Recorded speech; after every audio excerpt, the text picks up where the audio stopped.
मैं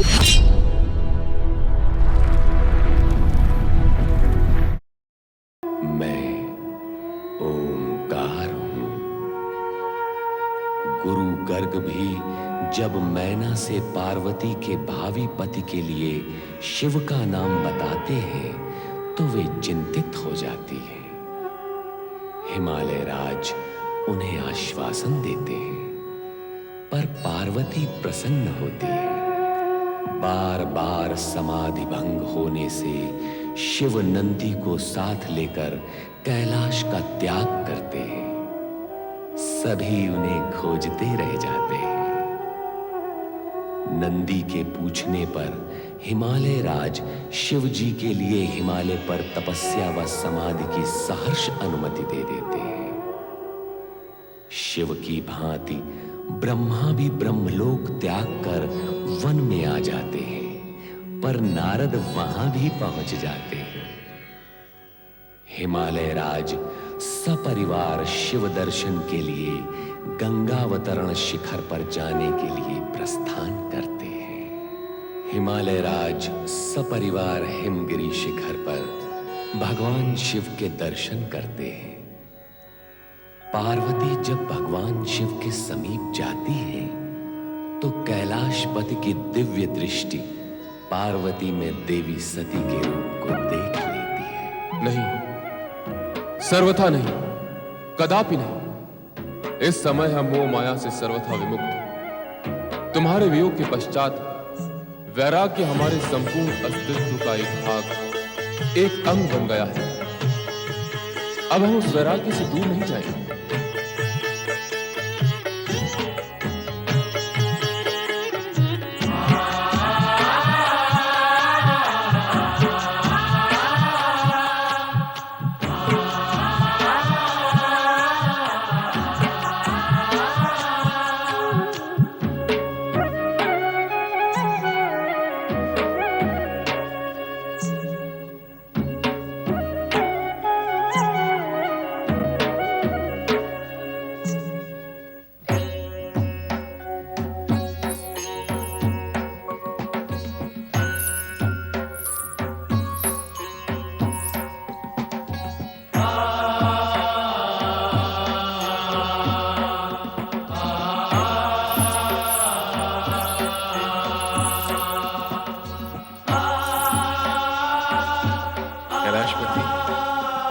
आपने हमारा आतिथ्य स्वीकार किया, यह हमारे लिए सौभाग्य की बात है। कृपा करके हमें आदेश दें कि हम आपकी सेवा सुविधा के लिए क्या कर सकते हैं। हिमालय राज, हम कैलाश त्याग कर एकांत की खोज में यहां आए हैं। हमें एकांत चाहिए, सेवा सुविधा नहीं। आपसे हमारा विशेष अनुरोध है कि इस ओर किसी को भी आने की अनुमति न दी जाए। जैसा आप चाहेंगे कैलाशपति, वैसा ही होगा। किंतु आपकी सेवा करने और आपके लिए सुविधा जुटाने से आप हमें वंचित न करें। आप हमारे अतिथि हैं और अतिथि की सेवा करना हमारा कर्तव्य है।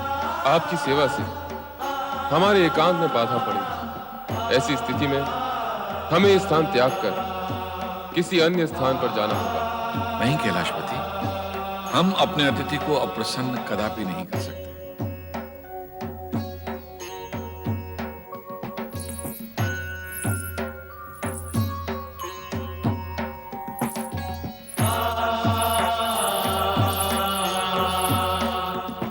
क्या मुझे यहाँ रहकर आपकी मौन आराधना का अवसर और आज्ञा प्राप्त होगी? मैं आपकी एकांत साधना में किसी प्रकार की बाधा नहीं पहुंचाऊंगी। नहीं, हमें यहाँ किसी की भी उपस्थिति स्वीकार नहीं है। किंतु मेरी उपस्थिति से आपको तनिक भी कष्ट नहीं होगा। सुने हिमालय राज, आज्ञा करें कैलाशपति। आप अपनी पुत्री को साथ ले जाना भूल गए। कृपया इन्हें भी साथ ले जाएं। आओ पुत्री पार्वती।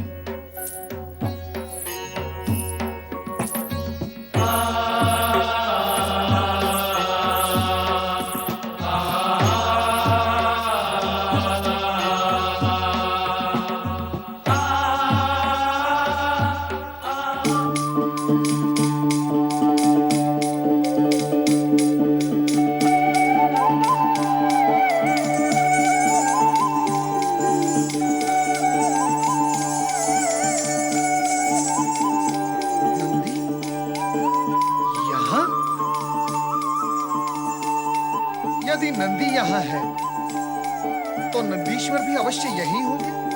जहां चंदन होगा सुगंध भी वही होगी। तो भगवान शिव कैलाश से अदृश्य होकर यहां प्रवास कर रहे हैं। वैसे ब्रह्मदेव हो या महादेव, नारद की दृष्टि से दूर कैसे जा सकते हैं? और नारायण तो मनवाणी से भी कभी दूर नहीं जाते। नारायण नारायण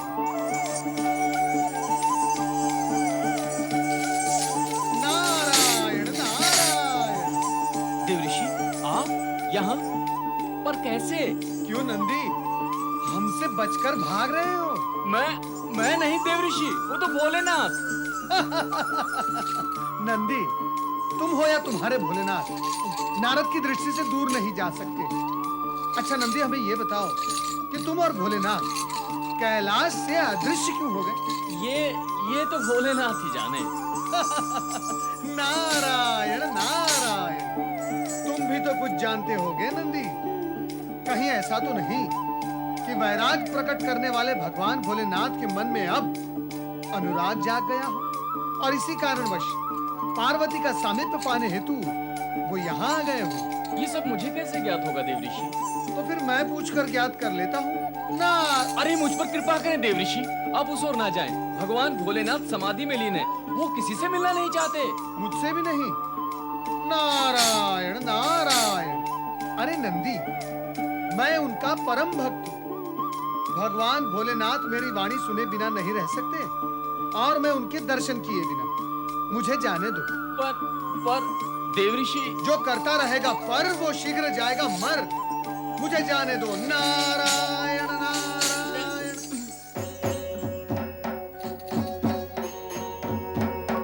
ओम नमो भगवते रुद्राय। ओम नमो भगवते रुद्राय। नारद, तुम यहाँ भी चले आए? क्या करूं भगवान, आपके दर्शन के बिना मुझे चैन कहां। भगवान, आप मुझे यह बताने की कृपा करें कि आप कैलाश त्याग कर यहां क्यों आ गए? हम एकांत खोजने यहाँ आए हैं और तुम हमारे एकांत में विघ्न न डालो।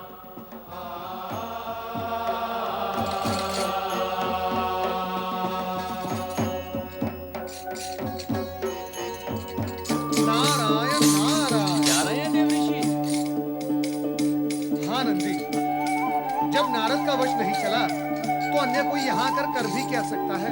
कुछ समय पूर्व हिमालय राज परिवार सहित यहाँ आए थे। सहपरिवार? हाँ, हिमालय राज के साथ उनकी पत्नी मैना रानी, उनका पुत्र मैनाक तथा उनकी पुत्री पार्वती भी थी। अच्छा, पार्वती भी आई थी? वे सब निराश होकर लौट गए। भगवान भोलेनाथ ने जो आपसे कहा वही उन लोगों से भी कहा था कि हमें एकांत चाहिए।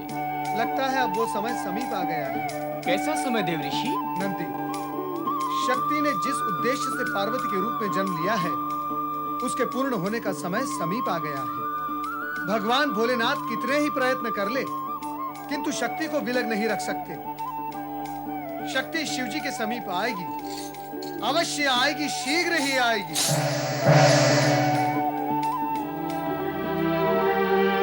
नहीं, हमें यहाँ किसी की उपस्थिति स्वीकार नहीं। हिमालय राज, आप अपनी पुत्री को साथ ले जाना भूल गए हैं।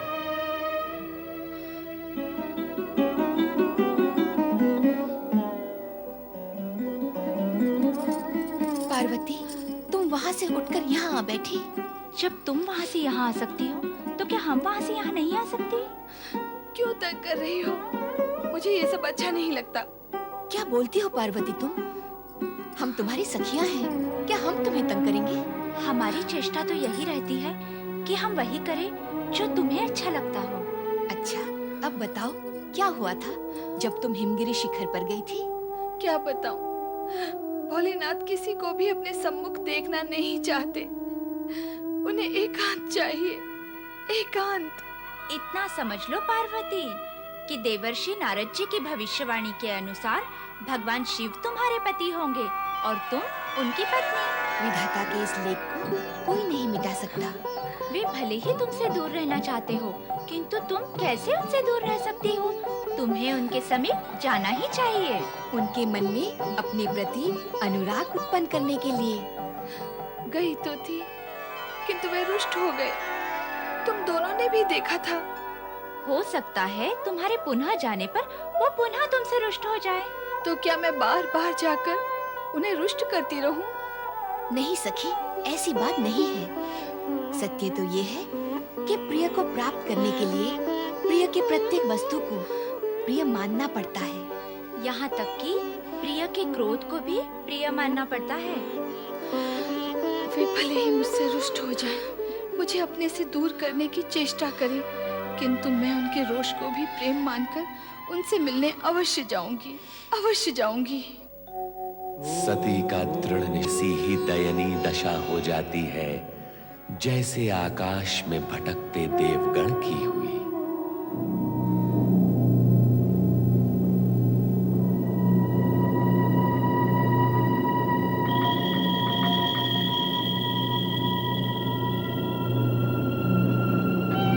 देवराज जी, सुना है भगवान शिव कैलाश से अज्ञातवास के लिए चले गए। और यदि शिव शंकर इसी प्रकार अज्ञातवास में रहे तो हमारी क्या दशा होगी? अब तो तारकासुर के अत्याचार सहन नहीं होते देवराज। ब्रह्मदेव के पास सहायता के लिए जाते हैं तो वे कहते हैं प्रतीक्षा करो, अभी समय नहीं आया। शिव जी के पास जाते हैं तो वे भी यही कहते हैं। स्थिति यह है कि तारकासुर को वरदान ब्रह्मा जी ने दिया है और उसका वध केवल शिवपुत्र द्वारा ही होगा।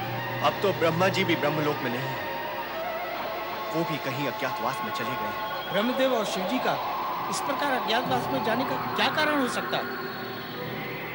संभव था हमारे बार बार उनके पास सहायता के लिए जाने से वे तंग आकर चले गए हों। व्यर्थ की चिंता करने से क्या लाभ है वायुदेव? कुछ लाभ नहीं होगा। हमें सिर्फ ये विचार करना है कि इस वर्तमान कष्टमय जीवन से कैसे मुक्ति पाई जाए। देवराज, जब तक तारकासुर जीवित है हम इस कष्टमय जीवन से मुक्ति नहीं पा सकते। हमारी मुक्ति के लिए तारकासुर का वध आवश्यक है देवराज। जिस दिन तारकासुर मारा जाएगा, स्वर्ग का सिंहासन रिक्त होगा और हमारे देवराज पुनः सिंहासन पर बैठेंगे, तभी हम सुखी होंगे। देवराज, शीघ्र ही ऐसा उपाय करें जिससे तारकासुर और उसके साथी राक्षस मारे जाएं और हम सब तारे जाएं।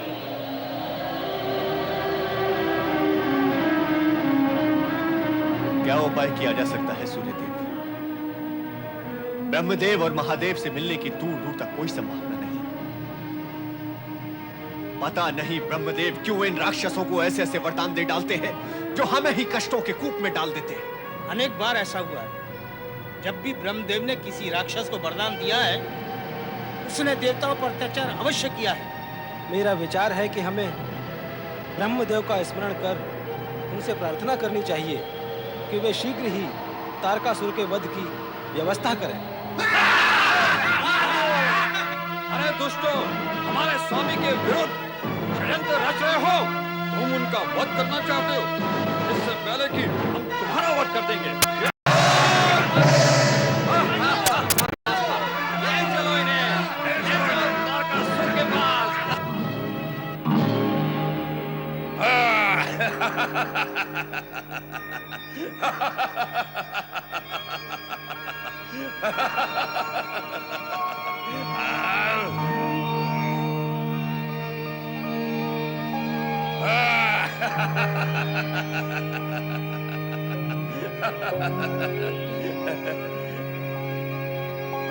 बलि तारकासुर की, बलि तारकासुर की।